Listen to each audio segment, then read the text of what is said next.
What's up, guys? Welcome back to another video.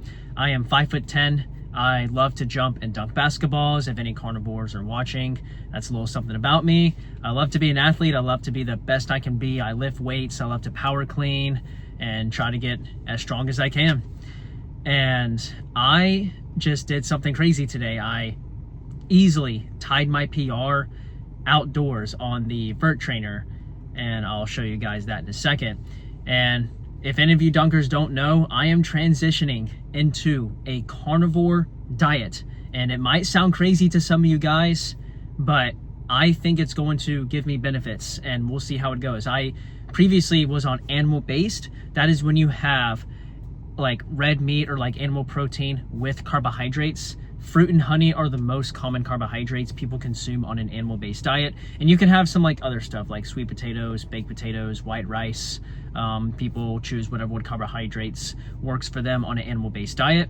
That diet's been serving me pretty well, but I want to give carnivore a try and see how that goes. So I met the carnivore community on Instagram. Such a blessing that they welcomed me with open arms. And I met this guy online, my coach, and he wants to help guide me through this, and I really appreciate his help. And I was nervous at first. Like a month or two ago, I was feeling like nervous. Oh boy. I knew I was gonna try the carnivore diet someday, but I just felt like nervous trying it. But all of a sudden my confidence just shot through the roof, and I feel so confident that it's gonna work out. And I'm willing to take this risk. I'm willing to take this risk and become fat adapted and see how it goes. See if we see any improvements in my performance, energy, and we'll see what other kind of benefits come out of it. And do I see it as a lifestyle? I don't know. But like my confidence has shot up. I feel like it might more likely be a lifestyle thing. But this will be at least a 90-day thing. But we'll see how it goes. We'll just see. So right now I am cutting carbs very gradually, because back in 2024, when I cut carbohydrates, like I cut everything out. I wanted to try carnivore for fun for 1 week. So I cut all the carbs out, and I dehydrated so fast, and I couldn't replenish my electrolytes, and I couldn't get my thirst to feel satisfied. I couldn't quench my thirst. I was like, what is going on? And my other symptom, I had explosive diarrhea in the bathroom. So that's just due to increasing fat rapidly and decreasing fiber rapidly. So I was exposed to something that I wasn't used to. And yeah, it wasn't that bad. Like, it wasn't like severe symptoms, just like those two symptoms. And then I stopped because I was told by one of my friends to stop, and I got scared. I didn't know like what happened. You know, I thought that they were flukes. You know, I thought that those symptoms were flukes, because like I'm like, this diet is supposed to be good, right?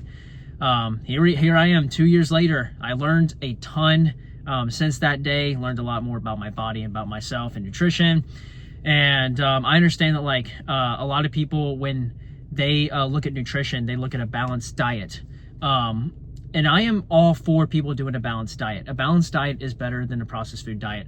But animal-based has worked really well for me. Like, what works well for me is eating lots and lots of red meat. And I obviously included the carbohydrates because I didn't know like what carnivore would do to me. For a while I'm like, nah, I'm not gonna try this. I'm not gonna do carnivore. But now it just kept calling me, and now I want to do it. I'm taking this risk, and I want to see if it just makes me a better athlete, better energy. I have a feeling it will, but we'll see.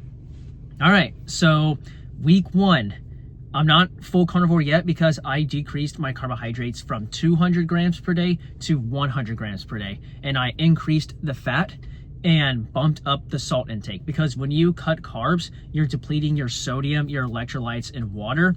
So you easily will dehydrate if you cut all the carbs out and like you don't get enough salt. You're not going to replenish that. So I'm keeping it gradual.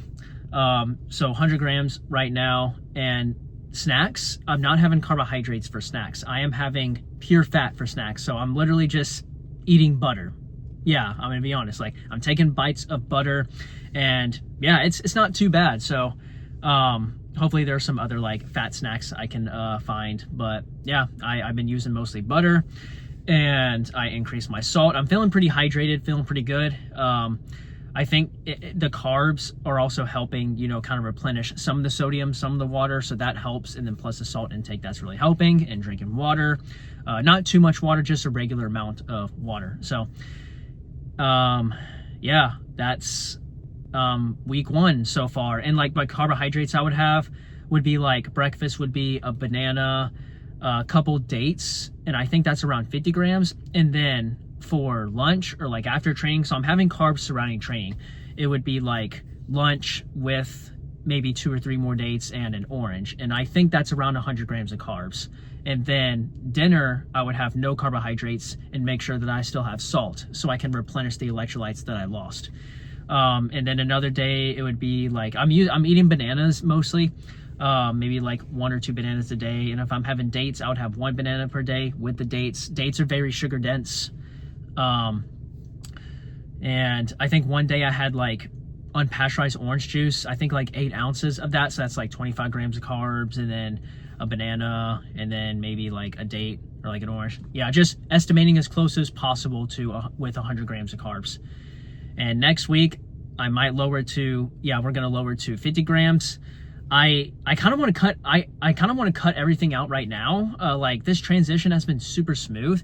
The only thing I felt was a little bit of fruit cravings, more pee in the bathroom, because like when you're excreting water from cutting glycogen out, you're going to be going to the bathroom more. And then when you cut out fiber gradually, you're going to experience less number 2 in the bathroom. And that is because your body takes in the meat, because the body doesn't see meat as like a waste product like it does with fiber. So when you eat a ton of fiber, that's when you go to the bathroom more. That makes more waste products. So I'm going like once per day. I think like one day I didn't go at all, and then like I went the next day, everything was smooth, everything is fine. So no diarrhea this time, so that's pretty nice. Because like when I cut everything out and introduced the carnivore rapidly, that's when I had diarrhea. So keeping it slow and gradual, no diarrhea, everything is perfectly smooth, type 3, type 4. So yeah, that is week 1. The dunking. So I felt really bouncy. That's crazy. I decreased my carbs and bumped up the fat. And what I felt like every time I eat a high fatty meal, like I feel so energized and so satiated. Like that's why I'm eating red meat. That's why I had red meat on the animal-based diet, because it makes me feel so satiated and good. Like when I eat a balanced diet, it makes me feel bloated and gassy, but when I have red meat, I feel satisfied. It's a satisfying feeling. Like you don't want to lay on the couch. Like you can just walk around and dance around the house like this. Like you got energy. That's what red meat does. It gives me that type of fullness of satisfaction instead of like just bloated and gassy, just like, oh, like that, you know? So like, obviously like that's a sign that like red meat is what we are meant to eat. I believe that red meat is what we are meant to eat as human beings. Like I'm all for the animal-based as well. I'm not saying that like everyone should do carnivore. Like if you love red meat, do animal-based. If you don't want to do carnivore, yeah, do animal-based. That's a very good diet for a lot of people.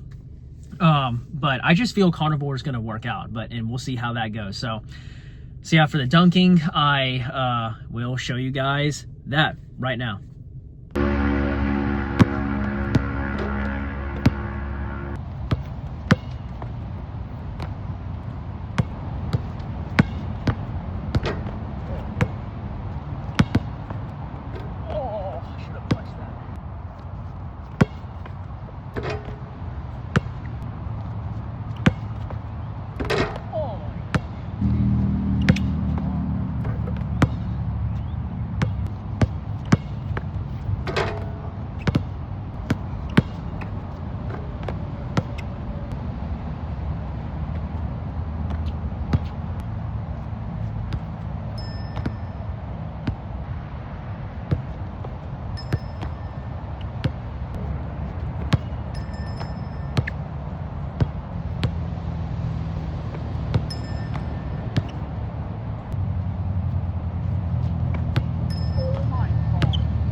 go! Come on!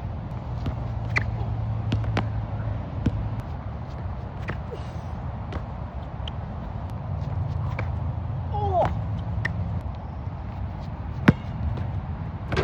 Oh my!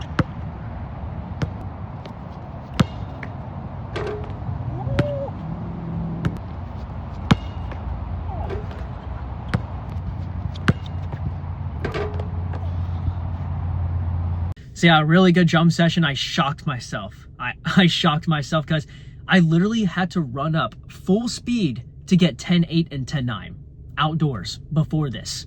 I say it has something to do with like the training cycle I did. Like I did a bunch of like 100-meter sprints, and like I didn't like push myself that hard, and then I got back to a training cycle where I did like kind of like high volume on 1 or 2 exercises, then like kind of mid volume on a couple other exercises. Like power clean is like 2 to 3 reps, and then I did leg extensions, I think that's what it's called, like high volume. I think I saw a video of Isaiah Rivera posting something like, if you do this for like 2 to 3 weeks in high volume, then you won't increase your vert. Well, thank you so much, Isaiah Rivera. That's clearly worked.